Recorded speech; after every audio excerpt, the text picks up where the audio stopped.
सूरज, चंद्रमा और देवताओं की शक्तियां हमें आसमान में दूर दूर दिखाई देती हैं। लेकिन भारत में एक ऐसा स्थान है जहां देवताओं की ये सारी ऊर्जाएं सीधे धरती के गर्भ से निकलकर मनुष्य के भाग्य को छू लेती हैं। यह कथा उस समय की है जब महाभारत का युद्ध अपने अंतिम चरण में पहुंच चुका था। पांडवों के सामने कौरवों की विशाल सेना थी और युद्ध का हर दिन विनाश लेकर आ रहा था। ऐसे समय में श्रीकृष्ण जानते थे कि केवल शस्त्रों से नहीं बल्कि ब्रह्मांड की शक्ति से ही इस युद्ध का अंत संभव है। कहा जाता है कि तभी श्रीकृष्ण स्वयं गुजरात के द्वारका तट पर पहुंचे। यह वही समुद्र था जो देवताओं और दानवों के अमृत मंथन का साक्षी रहा था। लेकिन उस दिन समुद्र शांत नहीं था। आकाश में घने बादल, तेज हवाएं और लहरों की गर्जना मानो स्वयं समय को चुनौती दे रही थीं।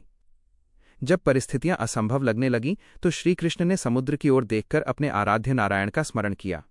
उसी नारायण का जिनके चरणों से गंगा प्रकट हुई थी और जिनकी श्वास से स्वयं सृष्टि चलती है।